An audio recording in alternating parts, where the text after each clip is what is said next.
"Whoever takes the best care of this plant will marry my son," said the millionaire. Emily Parker felt the weight of all the other candidates' gazes as she held the pot with the delicate blue flower. The silence in the marble hall of the mansion was almost oppressive, broken only by the sound of William Harrison's heels as he slowly walked past the 7 young women lined up. "Whoever cares for this plant the best over 3 months will marry my son," the millionaire announced firmly, watching each woman's reaction. Looks of disbelief, ambition, and even indignation flickered across the candidates' faces, except for Emily's, who kept her eyes fixed on the small blue flower in her hands. Coming from the humble neighborhood of Riverside in southern New York City, Emily never imagined she would be there, in the imposing Harrison mansion on the Upper East Side.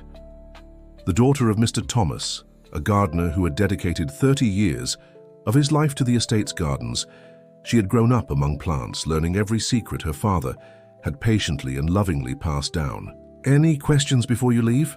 William asked, adjusting the cuff of his impeccably starched shirt. "Why are you doing this, Mr. Harrison?" Emily asked, surprising even herself with her boldness. The millionaire stared at her intently before answering, "Because my son needs someone special, and this plant will reveal who that person is." His words seemed to carry a much deeper meaning than they let on. Emily felt a shiver run down her spine as his eyes lingered on her a moment longer than necessary. As the candidates left the hall, Emily studied the other competitors. There was Victoria Sinclair, a senator's daughter, with perfectly styled brown hair. Jasmine Carter, an international model with dark skin and curly hair tied in a high bun. Samantha Reynolds, a cosmetics entrepreneur. Olivia Bennett, a renowned architect. Charlotte Montgomery, a socialite from an old money family. And Ashley Brooks, a digital influencer.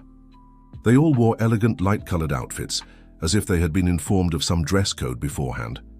Just like Emily, who wore a simple white dress borrowed from her cousin. William Harrison had made his fortune in real estate, building everything from luxury condominiums to commercial centers across the United States. His son, Richard, rarely appeared at public events and was known for his discretion, the opposite of his extravagant father. Rumors about their distant relationship were frequent in society columns. That night, after returning to her small home, in the backyard of a townhouse in Astoria, Emily placed the plant near the window and studied it carefully. The blue flower had an almost supernatural hue, with delicate petals that seemed translucent in certain light. "Why am I in this ridiculous competition?" she murmured to herself, gently stroking one of the leaves. "It's madness. I should quit." But something stopped her. Maybe it was the memory of her father, who had passed 2 years ago and always said plants were wiser than humans. Or maybe it was that encounter months ago, one she kept as a secret. It had been on a Sunday morning while Emily was volunteering at the community garden project in Riverside. A man in sunglasses and a cap appeared, showing genuine interest in the social work. They talked for hours about urban farming, sustainability, and the transformative power of plants. Only in the late afternoon, when he removed his sunglasses, did Emily recognize the striking green eyes of Richard Harrison, someone she had only seen in magazine photos. He asked her to keep his visit a secret, and since then, they had met, occasionally for conversations that had nothing to do with the vast social divide between them. Richard didn't know she was among his father's candidates, and she had no idea what to do with the information that the man she secretly harbored feelings for could be her prize in a competition she found absurd. The next morning, Emily woke up early and noticed something strange about her plant. The leaves looked paler than those of the other contestants, and one petal already showed signs of drying out. Worried, she carefully examined the small pot. "There's something different about you, isn't there?" she murmured, furrowing her brow. Using knowledge passed down through generations, Emily prepared a special mixture of natural nutrients, something her grandmother Teresa had taught her. As she gently watered the plant, she felt as if a silent connection formed between them. At work, as a gardener for the Oakwood Gardens community, Emily couldn't stop thinking about the competition. Her boss, Mr. Jenkins, noticed her distraction while she pruned the rose bushes in the central garden. "You're miles away today, girl. What's going on?" "I'm sorry, Mr. Jenkins. It's just..." I'm in a complicated situation." After hesitating, she told him about the challenge proposed by the millionaire, leaving out only her prior connection to Richard.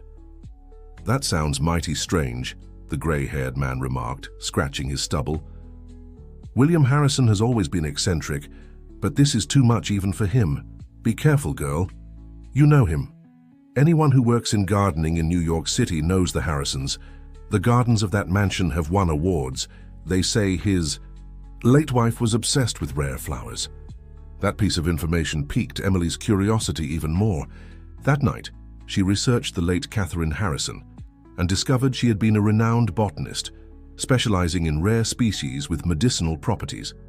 Several scientific papers authored by her appeared in the search, most about plants with pharmaceutical potential.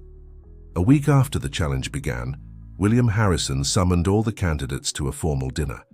Emily felt out of place as she entered the luxurious hall, wearing the only party dress she owned, bought at a department store for her botany college graduation, which she never finished due to financial struggles. The other women flaunted designer clothes and jewelry, chatting animatedly about how they'd hired experts to care for their plants. Victoria Sinclair approached Emily with a smile that didn't reach her eyes. "So you're the community gardener, aren't you? How peculiar of Mr. Harrison to include someone like you in the competition." The disdainful remark made Emily swallow hard. Before she could respond, a male voice sounded behind them. "My father has always had a sharp eye for genuine talent." Emily turned and met the green eyes of Richard Harrison, who watched her with an enigmatic expression. Her heart raced as she realized he recognized her instantly. "Mr. Harrison," Emily greeted formally, trying to hide the whirlwind of emotions. "Miss Parker," he replied with a faint smile. "What a surprise to find you here. I didn't know you. We're part of my father's initiative." Victoria observed the interaction with growing interest, her sharp eyes catching the tension between them. The dinner unfolded in an atmosphere of forced elegance and veiled competitiveness. William Harrison observed everything from his seat at the head of the table, occasionally asking pointed questions to each candidate. When it was Emily's turn, he inquired, "Miss Parker, I heard you dropped out of botany school. Why?" An awkward silence fell over the table. Emily felt every eye on her. "My father fell ill during my 3rd year, Mr. Harrison. I had to work full-time to pay for his treatment." "Thomas Parker," murmured the millionaire with a distant expression. "An exceptional man. His gardens were true works of art." "You remember my father?" asked Emily, surprised. "I remember everyone who helped build what I have today, miss." Richard observed his father with a puzzled look, as if seeing him in a new light. After dinner, as the guests dispersed through the hall, Richard managed a moment alone with Emily on the balcony. "Why didn't you tell me you were in this absurd competition?" he asked quietly. "And when was I supposed to do that? During our secret meetings in the community, where you go disguised so no one knows a Harrison mingles with ordinary people?" The sharpness in Emily's words surprised him. "It's not like that. You know it's not." "Do I?" she challenged, holding back tears. "Look around, Richard. 6 incredible women, successful, wealthy, influential, and me, the gardener. Do you really think your father includes someone like me because he believes in my potential? Or am I just the diversity quota in this spectacle?" Richard reached for her arm, but she pulled away. "My father is complicated, but he never does anything without a greater purpose. Trust me." "How can I trust you when you admitted you barely know your father? That you've had a distant relationship for years?" Their conversation was interrupted by the arrival of Mrs. Wilkins, the housekeeper who had worked for the Harrisons for decades. "Excuse me, Mr. Richard, your father is looking for you." As Richard walked away, the elderly woman stayed by Emily's side. "You look so much like your mother, child," Mrs. Wilkins remarked softly. "You knew my mother?" Emily asked, stunned. Her mother, Teresa, had passed when she was only 5. "More than that, your mother and Mrs. Catherine were close friends. Come visit me tomorrow in the back house. I have something you need to see." Before Emily could ask more, the housekeeper left, leaving her with far more questions than answers. The next morning, Emily examined her plant with concern. The leaves had grown even paler, and another petal had begun to wilt. Unlike the other contestants, who likely kept their plants in perfectly controlled environments, she lived in a modest home where regulating temperature and humidity was a challenge.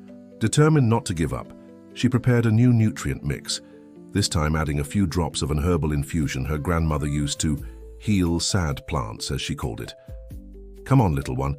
I know there's something special in you," she whispered while carefully watering it. Arriving at the Harrison mansion to visit Mrs. Wilkins, Emily was greeted with a warm hug. "Come in, child. I made coffee for us."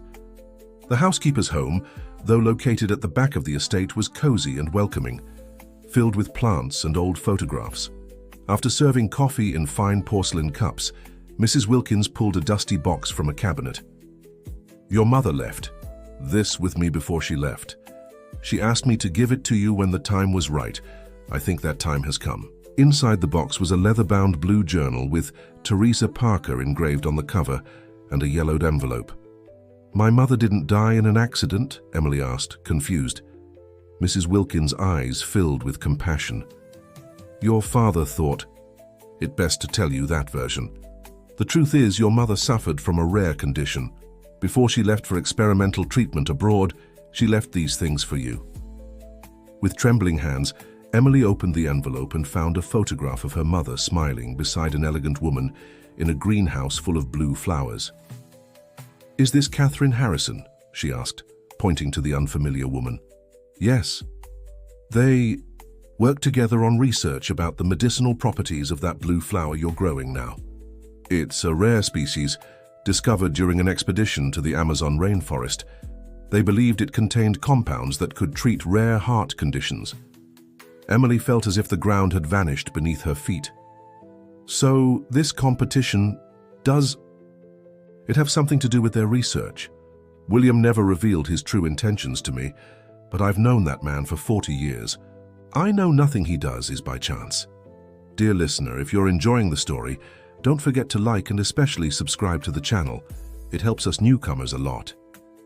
Now, continuing. As she leafed through her mother's diary, Emily discovered detailed notes about the mysterious blue flower called Celestial Heart by the indigenous people of the Amazon rainforest where it was found. According to the notes, the plant was exceptionally difficult to cultivate outside its natural habitat and extremely sensitive to environmental changes. Only a few people had managed to make it bloom in captivity, including her mother and Catherine Harrison. "Why did my father never tell me about my mother's work?" Emily asked, still absorbing the revelations. "Mr. Thomas suffered deeply after her passing. I believe it was too painful for him to talk about it." In the following days, Emily split her time between work at the condominium and the increasingly intensive care of her flower. Applying the knowledge she found in her mother's diary, she created a special environment for the plant, meticulously controlling light, humidity, and nutrients. 2 weeks after the competition began, William Harrison summoned all the candidates to present their plants. Emily arrived at the mansion nervously, carrying her celestial heart in a small clay pot. Compared to the others, her plant still seemed fragile, though it had improved significantly since she started following the diary's instructions. The presentation took place in the mansion's lavish winter garden. Each candidate placed their plant on a marble table, under the watchful eyes of William and Richard Harrison, as well as an elderly gentleman introduced as Dr. Williams, a renowned botanist. "Impressive," Dr. Williams remarked as he examined the plants. "Most are in excellent condition, considering how difficult this species is to cultivate." When he reached Emily's plant, he frowned. "This one seems to have faced some challenges." "Yes, sir," Emily replied, her face burning with embarrassment. "I discovered it was overwatered in the first few days, which caused slight root rot. I'm treating it with a natural compound of cinnamon and garlic to fight the fungus and limiting watering to let the roots recover." The botanist looked at her with renewed interest. "Interesting approach. Where did you learn that?" "From my mother and grandmother," she answered simply. William Harrison observed the interaction with an unreadable expression. At the end of the inspection, he announced, "The next meeting will be in a month. Keep taking good care of your plants. Dr. Williams will be available for consultations if needed." As everyone began to leave, William called Emily aside. "Miss Parker, I'd like a word in private." Richard shot Emily a worried glance but walked away with the others.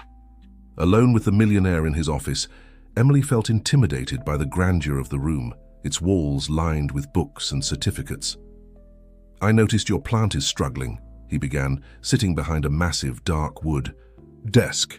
"Yes, sir, but I'm doing my best to revive it. Do you know why I chose this particular plant for the challenge?" he asked, locking his gaze onto hers. "I believe it has something to do with the research my mother and your wife were conducting." The surprise on William's face was fleeting but revealing. "I see you've uncovered a few things. What else do you know?" "I know the celestial heart flower has potential medicinal properties for treating rare heart conditions, and I know the species is extremely difficult to cultivate." William stood and walked to the window, where the vast garden of the estate was visible. "Your mother was brilliant, just like Catherine. Together they were on the verge of a groundbreaking discovery when—" He paused, as if carefully choosing his words. "When they both left us." "Do you know what happened to my mother?"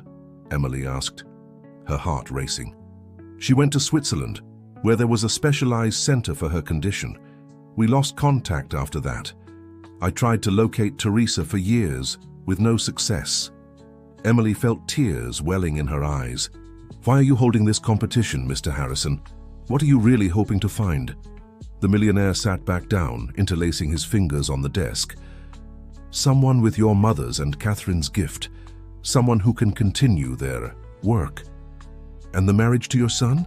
Is that just a facade?" An enigmatic smile crossed William's lips.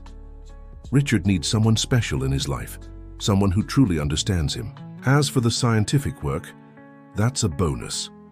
Emily left the mansion with more questions than answers. On her way home, she received a message from Richard asking to meet her the next day in Central Park. The meeting took place on an isolated bench near the lake. Richard seemed agitated. "What did my father tell you yesterday?" Emily recounted their conversation and the discoveries about her mother. Richard listened in silence, his expression growing more troubled. "There's something you don't know about me, Emily," he finally said. "The reason I became interested in the community garden project in Riverside." "What is it?" "I have the same rare heart condition that affected my mother. The doctors say it's hereditary and progressive. I started showing the first symptoms 2 years ago." The shock of the revelation left Emily momentarily speechless.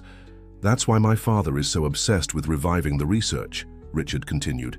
"He believes the celestial heart may hold the cure my mother and yours were about to discover." "But why this competition? Why not just hire scientists with the resources you have?" Richard gave a sad smile. "Because it's not just about scientific knowledge. My mother used to say the plant responded to the emotional connection of whoever cared for it. Cultivating the celestial heart requires something you can't learn in labs." The puzzle pieces began falling into place in Emily's mind. It wasn't by chance that her plant seemed frailer than the others. William Harrison had deliberately given her a weaker specimen, perhaps to test her abilities. "I'll help you, Richard," she promised, taking his hands in hers. "Not because of this absurd competition, but because it's the right thing to do." In the weeks that followed, Emily devoted herself intensely to nurturing her plant. Following her mother's notes in the journal, she prepared complex nutrient mixtures and meticulously controlled the environmental conditions in her small apartment. Gradually, the celestial heart began showing signs of recovery, gaining color and vitality. At the same time, her relationship with Richard deepened. They met secretly twice a week in the park, exchanging not just information about the plant, but also confidences and dreams. Emily discovered that despite his wealth, Richard led a lonely life, constrained by his father's expectations and the fears surrounding his health condition. "I've never told anyone about my condition, except for my doctors and my father," he confessed during one of their meetings. "I'm afraid of seeing pity in people's eyes." "There's no pity in my eyes, only determination," replied Emily, squeezing his hand. The competition, however, was growing fiercer. At the second monthly meeting, all the plants were examined again. To everyone's surprise, Emily's celestial heart, once the most fragile, now stood out for its vibrant colors and new buds.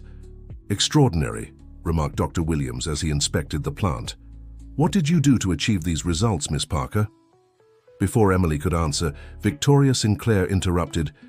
"She must have had inside help. Everyone knows she has connections. With the mansion staff." The spiteful comment sparked murmurs among the contestants. Richard, who was observing the presentation, stepped in. "Doctor Williams, as the expert, do you believe results like these could be achieved without genuine knowledge?" The botanist adjusted his glasses and replied calmly, "Absolutely not. The recovery of this plant demonstrates a deep understanding of its specific needs. It's not just about following a protocol, but intuiting what the plant requires at every moment." The specialist's words silenced Victoria briefly, but the glare she shot at Emily was full of resentment. After the session, as Emily prepared to leave, she was approached by Charlotte Montgomery, the socialite. "You know you don't stand a chance, right?" she said with a fake smile. "Even if your plant is the best, William Harrison would never let someone like you marry his son." "Maybe I'm not here for the marriage," Emily replied, surprising herself with the firmness in her voice. "Then why are you here?" Charlotte asked, genuinely curious. "For the plant," she answered simply, walking away with her celestial heart carefully cradled. On her way home, an unexpected storm began. Emily clutched the pot to her chest, shielding the plant with her body as she ran for the nearest shelter. Soaked through, she finally reached the small cafe where she usually had breakfast.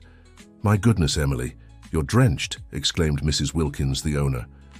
"The plant is fine, that's what matters," she replied, carefully checking for any damage. "What a beautiful flower, I've never seen one like it before." "It's special, Mrs. Wilkins, more than you can imagine." After drinking a hot coffee and waiting for the rain to ease, Emily made it home, where she immediately placed the plant in a suitable spot and gently dried it with a soft cloth. "That was close," she murmured, noticing a few leaves had been damaged by the heavy rain.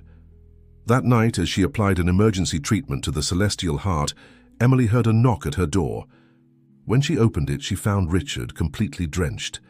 "What are you doing here? It's dangerous. If someone sees you, I had to check on you and the plant after the storm," he interrupted, stepping inside quickly. "I was worried." Richard's presence in her small apartment suddenly made Emily aware of her home's simplicity. A single room serving as bedroom and living space, a tiny kitchen separated by a counter, and a modest bathroom. "It's nothing compared to what you're used to," she said, embarrassed. Richard looked around, taking in the shelves filled with plants, the carefully stacked botany books, and the family photos in simple frames. "It's perfect," he said sincerely. "It has more life and warmth than the entire Harrison mansion." He walked over to the table where the celestial heart rested under a soft light. "How is it?" "It's suffered some damage, but it'll recover. It's tougher than it looks," Richard smiled. "Just like you." The comment made Emily blush. For a moment, they stayed silent, just looking at the plant. "You know what my mother used to say about the celestial heart?" Richard finally asked. "That it only blooms fully when it feels loved." "Your mother sounds like she was a wise woman," Emily replied softly. "She would have liked you very much," he said, moving closer. The moment was interrupted by the ring of Richard's phone. It was his father, worried about his whereabouts during the storm. After a brief conversation, Richard hung up with a troubled expression. "I have to go. My father is having one of his anxiety episodes." "Does that happen often?" "More and more ever since I started showing symptoms of the same condition that took my mother," he answered, visibly concerned. "The doctors say my case is progressing more slowly, but time is running out." The words hung in the air like a heavy cloud. Before leaving, Richard cupped Emily's face in his hands and kissed her gently. "I'm not in this competition for what my father is offering as a prize," he whispered. "I'm here because I believe you can make a difference, not just for me, but for everyone suffering from this condition." After Richard left, Emily stayed awake for a long time, staring at her celestial heart and reflecting on the unexpected turns her life had taken. The next morning, when she arrived for her shift at the condominium, Emily was called into Mr. Jenkins' office. With a grave expression, he informed her, "Emily, I got a call from management. They're requesting your dismissal." "What? Why?" she asked, stunned. Accusations of stealing ornamental plants and supplies from the property, he replied, clearly uncomfortable. Someone sent pictures of you leaving with bags of soil and seedlings. But that's for the Riverside Community Project. I have permission to use the surplus materials, Emily protested, outraged. I know, I tried to explain, but the complaint came from an influential resident, Victoria Sinclair. The name hit Emily like a punch. Victoria, one of the competitors in Mr. Harrison's contest, lived in the condominium and was clearly playing dirty. She's trying to eliminate me from the competition, Emily murmured. What competition? Mr. Jenkins asked, confused. Emily briefly explained the situation. The old gardener shook his head, worried. This is much bigger than it seems, girl. Be careful. What do I do now? I need this job. I'll try to fix this, but it'll take time. In the meantime, he hesitated before continuing. I have a friend who needs help at the Brooklyn Botanical Garden. It's nothing official, just a few hours a week, but it'll help pay the bills. With a heavy heart, Emily gathered her belongings and left the condominium that had been her workplace for 3 years. On her way home, she got a message from Mrs. Wilkins asking her to come urgently to the Harrison mansion. When she arrived, she found the housekeeper visibly upset. What happened, Mrs. Wilkins? Someone broke into my quarters and took the box with your mother's things. The news devastated Emily. The diary contained not just precious memories, but vital information about cultivating the celestial heart. Who would do this? I have my suspicions, the elderly woman replied, glancing meaningfully toward the part of the mansion where the contestants were staying during the meetings. I need to talk to Mr. Harrison. He's not well today, dear. He had to cancel all his appointments. The information alarmed Emily. Too much of a coincidence that both her mother's diary and William Harrison were unavailable on the same day. That afternoon, working from what she remembered of the diary's notes, Emily prepared a new treatment for her plant.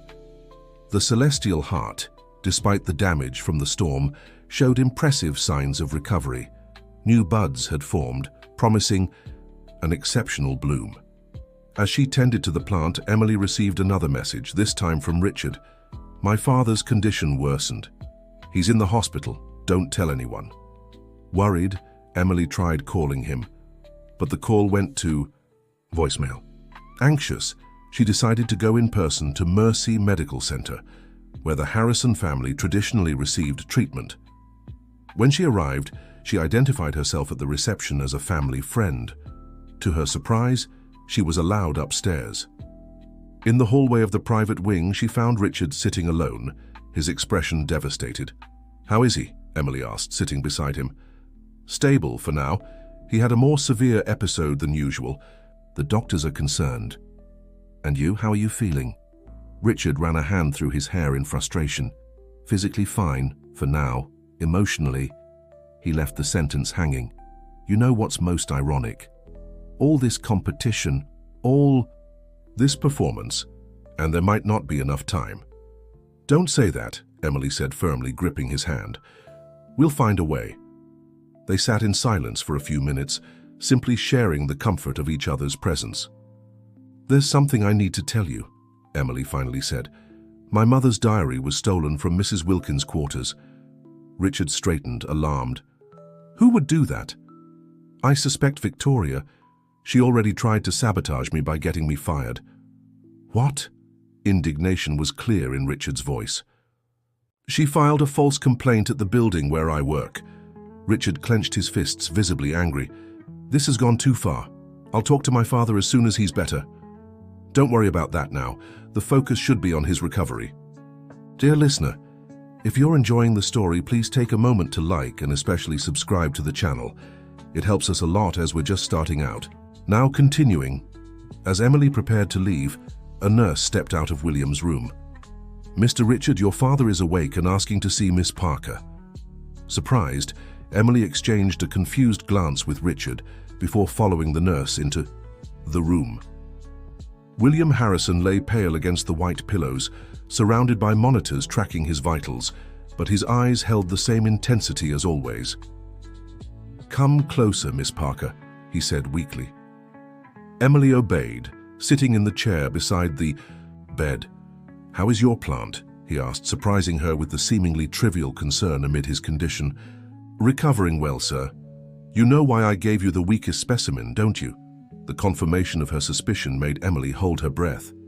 "To test my skills." "Not just that," he replied, shifting uncomfortably against the pillows. "To see if you inherited your mother's gift. If you knew who I was from the start, why all this setup? Why not approach me directly?" A tired smile formed on the millionaire's lips. "Would you have believed it? A gardener's daughter, approached by a wealthy businessman, offering funding to research a rare plant? Or would you have thought it was a disguised indecent proposal?" Emily had to admit he was right. "Besides," William continued, "I needed to be sure. Many people claim knowledge of medicinal plants. Very few truly possess it. And the other candidates, are they just distractions?" "Not all. Some have impressive botanical training, but I've noticed how your plant responds to you in a way the others can't replicate with all their science." William paused, seeming to gather strength before adding, "Catherine used to say the celestial heart chooses its guardian. It seems she chose you, just as she chose your mother before." A contemplative silence fell over the room, broken only by the rhythmic beeping of the monitors. "Your mother was more than a research assistant to Catherine," William finally said. "They were like sisters. When Catherine was diagnosed with hereditary hypertrophic cardiomyopathy, Teresa vowed they would find the cure together. They were close, so close, when Catherine left us." Unexpected tears glistened in the millionaire's eyes. "After that, Teresa became obsessed with continuing the research, and then she fell ill too." "With the same condition?" Emily asked, intrigued. "No, something different, equally relentless. Before leaving to try an experimental treatment, she made me promise to protect the research and someday find someone capable of continuing it. That's why you never lost touch with my father. Thomas was a good man who loved Teresa deeply. I promised to help him, though he never accepted money directly from me. He was too proud." William reached out a trembling hand to hold Emily's. "Now, with Richard showing the same symptoms that took Catherine, time is running out. Please tell me you'll continue their work." The intensity of the plea, coming from a man usually so composed, moved Emily deeply. "I'll do my best, Mr. Harrison. I promise." When she left the room, she found Richard in the hallway, visibly anxious. "What did he want?" Emily recounted the conversation, watching Richard's expression shift between surprise and understanding. "So the competition, the marriage, all of that is secondary to him," Richard concluded. "I think in his own way he's trying to fix the past and secure your future. Typical of him to do it in the most complicated way possible," Richard remarked with a half smile. In the following days, as William slowly recovered in the hospital, Emily immersed herself even deeper in caring for her celestial heart. Without the journal to guide her, she had to rely on her own intuition and fragments she remembered from her mother's notes. The plant, however, seemed to respond better and better to her care. Buds began to open, revealing flowers of an intense, almost luminous blue with a subtle, intoxicating fragrance. In the middle of the third week, Emily received an unexpected visitor at her apartment. It was Jasmine Carter, the international model who was also part of the competition. "Sorry to drop by unannounced," she said, looking uncomfortable. "But I needed to speak with you privately." Intrigued, Emily invited her in. Jasmine immediately looked at the celestial heart, which held a prominent spot near the window. "Your plant is beautiful," she remarked, stepping closer to examine it. "Mine is dying despite all the experts I've hired." "I'm sorry," Emily replied sincerely. "This species is particularly challenging." "I didn't come here to ask for help," Jasmine clarified quickly. "I came to warn you. Victoria is planning something against you." The information, though, not entirely surprising, alarmed Emily. "How do you know that?" "We were staying in the same hallway at the mansion. Last night I overheard her talking to someone on the phone about eliminating the gardener from the competition once and for all." A shiver ran down Emily's spine. "Why are you telling me this?" Jasmine hesitated before answering. "Because this has stopped being a fair competition, and because I'm dropping out." "Dropping out? Why?" A sad smile touched the model's lips. I joined for the wrong reasons. I thought about the publicity, the media exposure a relationship with Richard Harrison would bring. But these past weeks, I've realized there's something much bigger at stake. She looked again at the celestial heart. This plant, it's not just a plant, is it? I've seen how William and Dr. Williams watched them, how Richard seemed desperate with each evaluation. It's complicated, Emily replied evasively. You don't need to explain. I just wanted you to know not all of us are willing to play. Dirty like Victoria, Jasmine said, stopping at the door before leaving. Be careful, Emily. She has resources and is determined. After Jasmine left, Emily immediately called Richard to tell him about the warning. He promised to increase security around her apartment and monitor Victoria's movements. The next morning, upon waking, Emily found her door unlocked, despite being certain she had locked it the night before. With a racing heart, she rushed to check the celestial heart. At first glance, the plant seemed intact, but upon closer inspection, Emily noticed small dark spots at the base of some leaves, a sign of chemical contamination. No, no, no, she murmured desperately, assessing the extent of the damage. It was clear someone had applied some kind of toxic substance to the plant overnight. The poison was acting slowly, but it would be fatal if not treated immediately. With trembling hands, Emily began an emergency process to save the plant. First, she carefully removed the contaminated soil, gently washed the roots and prepared a new pot with specially treated soil. Then, she applied a solution of rosemary extract and propolis, known for its antifungal and antibacterial properties. Working tirelessly for hours, she performed procedures that seemed intuitive, as if her hands were guided by ancestral knowledge. Deep in her mind, she could almost hear her mother's voice whispering instructions.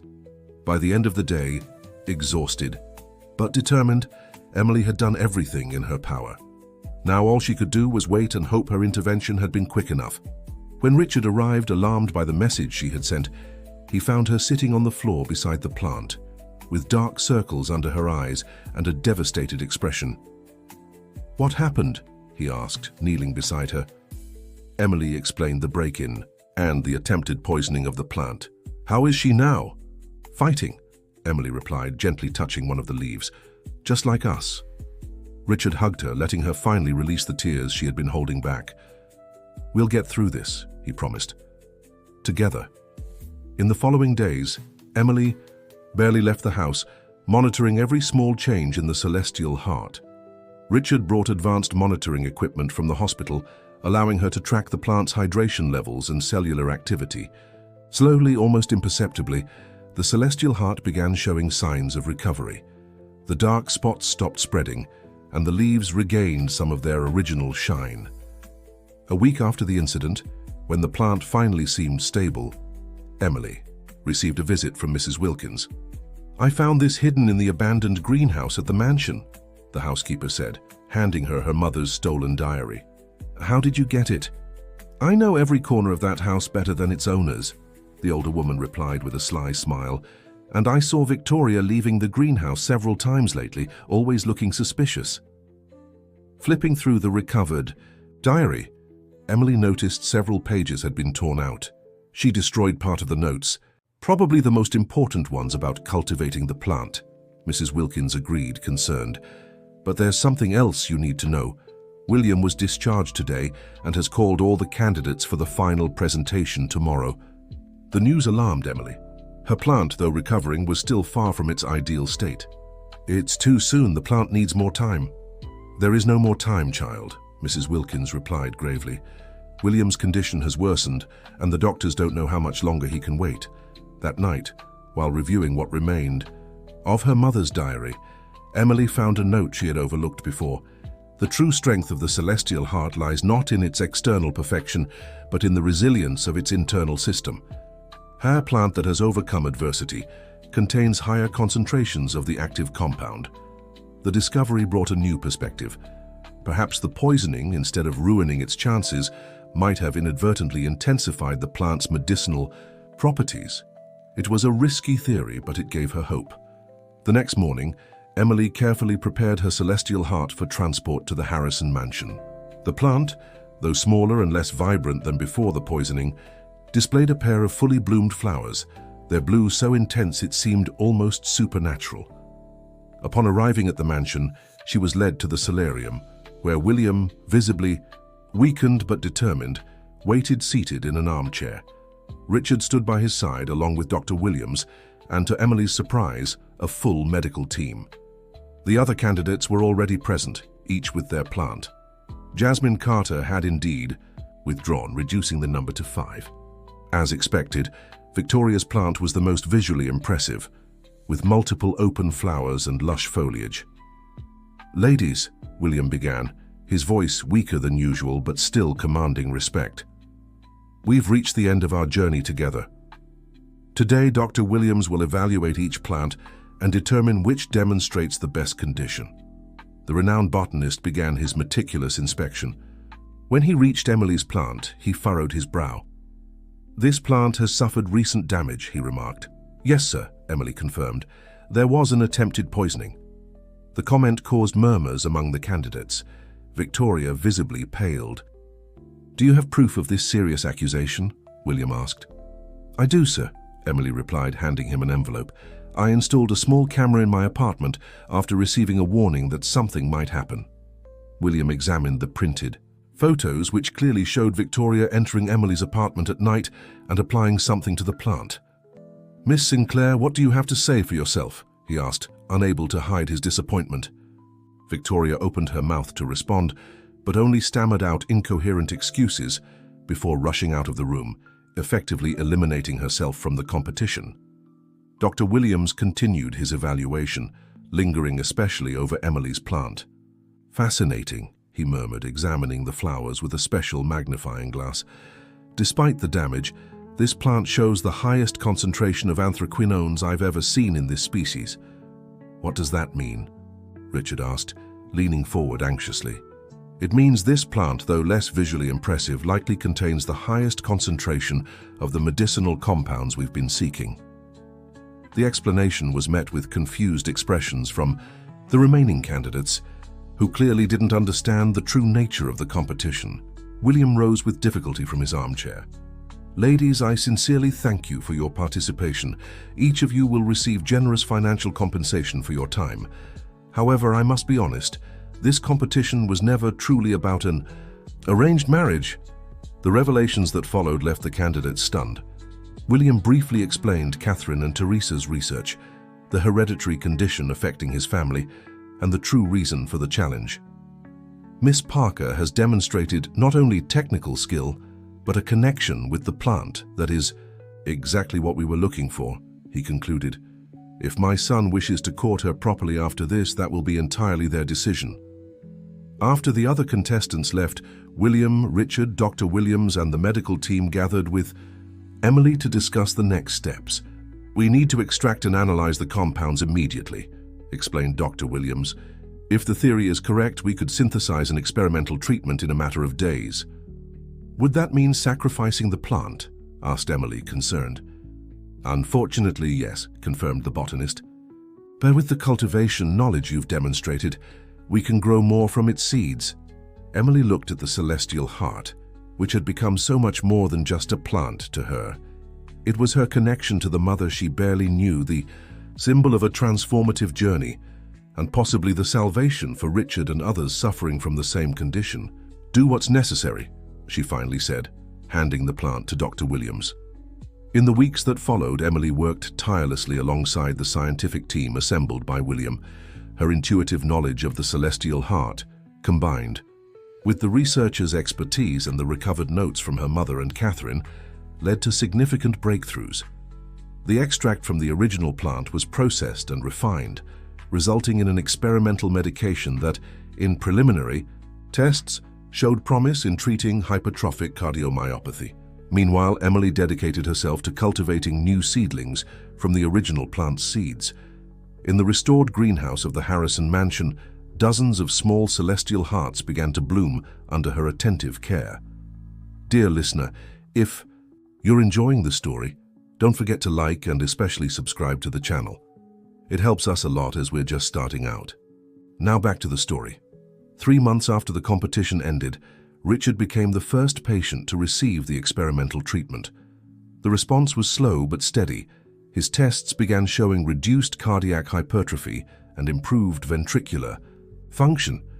William, whose condition was more advanced, also showed improvement, though less pronounced.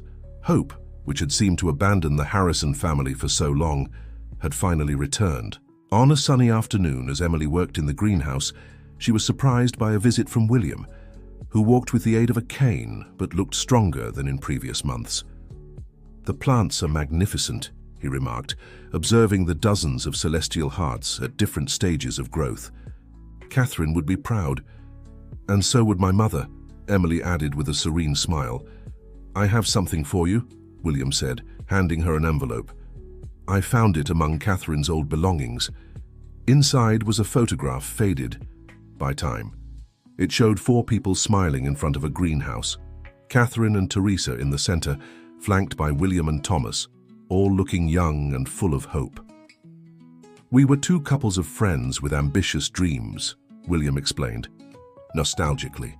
"Catherine and Teresa with their groundbreaking research, me building my real estate empire, Thomas creating gardens that seemed straight out of fairy tales." "What happened?" Emily asked softly. "Life," he replied with a sigh. "Successes, failures, illnesses. We lost sight of what truly mattered." He paused meaningfully before continuing. "But you and Richard have the chance to do things differently." The mention of Richard made Emily blush. Over the past months, as they worked together on the Celestial Heart project, their relationship had blossomed naturally, without the pressure of the strange competition that had initially brought them together. "He proposed to me yesterday," Emily revealed, unable to suppress her smile. William didn't seem surprised. "And what was your answer?" "I told him I needed to think about it. Not because I don't love him, but because I fear people will think I'm with him for his money or status." The millionaire chuckled softly. "My dear, those who truly matter will know the truth. The rest is just passing noise." That night, Emily found Richard in the mansion's garden. He had waited anxiously, respecting her request for time to consider the proposal. "Come with me," she said, taking his hand and leading him to the greenhouse. Inside, among the many, celestial hearts one stood out, larger and sturdier than the others, its flowers a deeper, more luminous blue. "This one is special," Emily explained. "It grew from the first seed that sprouted after the original plant was sacrificed. I've cared for it with extra attention." Richard admired the plant in awe. "It's beautiful. Like true love, it grew, slowly faced challenges, but blossomed in an extraordinary way," Emily said, looking directly into his eyes. "And my answer is yes." The kiss that sealed their commitment was witnessed only by the blue flowers, which seemed to glow even brighter under the moonlight streaming through the greenhouse windows. In the months that followed, the treatment developed from the Celestial Heart advanced to broader clinical trials, helping other patients with the same condition that had afflicted the Harrison family. Emily, now officially leading the research, worked tirelessly to refine the formula and ensure the medicine reached as many people as possible. The Celestial Heart Institute, founded with William's investment, became a leading center for medicinal botanical research, attracting scientists from around the world. At the heart of the main garden, a bronze statue honored Catherine Harrison and Teresa Parker, the visionaries whose work had saved so many lives. Emily and Richard's wedding was an intimate ceremony held in the mansion gardens, attended only by close friends and family. Instead of a traditional bouquet, Emily carried a single fully bloomed celestial heart. William, whose health had stabilized thanks to the treatment, walked her down the aisle on a path of blue petals to the makeshift altar under a jasmine arbor. "Your father would be proud," he whispered as they walked. "He is here," Emily replied, glancing at the meticulously kept gardens that preserved the style and essence of Thomas Parker's work. Life after the wedding settled into a fulfilling routine. Emily divided her time between the Institute, the community gardens in Riverside, now a model project supported by the Harrison Foundation, and the mansion's greenhouse, where she continued researching and cultivating rare species with medicinal potential. Richard, whose health steadily improved, took a more active role in the family business, directing significant investments towards sustainable and socially responsible projects. The distance that once existed between father and son gradually faded as they learned to cherish their time together. A year after the wedding, during a visit to the Brooklyn Botanical Garden, where they had installed a greenhouse dedicated solely to celestial heart research and preservation, Emily and Richard received an unexpected visitor. A gray-haired woman in sunglasses and a colorful headscarf studied the blue flowers intently as Emily approached to offer information. "They're beautiful, aren't they?" Emily remarked, not yet noticing how emotional the visitor seemed. "Magnificent," the woman replied, her voice trembling. "Just as I remembered." Something in her voice made Emily freeze. Slowly, the woman removed her sunglasses, revealing eyes identical to the ones Emily saw in the mirror every day. "Mom?" whispered Emily, feeling her legs weaken. Teresa Parker, aged but unmistakable, opened her arms to the daughter she hadn't seen in over 20 years. "My little botanist," she said, tears in her eyes. "I read in the paper about the Institute and the revolutionary treatment. I should have known you'd find your way back to the flowers." The emotional reunion brought surprising revelations. Teresa explained that the experimental treatment in Switzerland had been partially successful, allowing her to survive, but leaving lingering effects that made her fear becoming a burden to the family. She had settled in a small village in the Alps, where she continued researching local medicinal plants, always keeping up from afar with news from the United States. "Your father knew I was alive," she confessed. "He sent me letters and photos of you regularly. Our agreement was that I'd only return once I was fully recovered, so I wouldn't cause you more pain." "But he left without telling me," murmured Emily, trying to process the revelation. "I believe he meant to, but time wasn't kind," Teresa replied softly.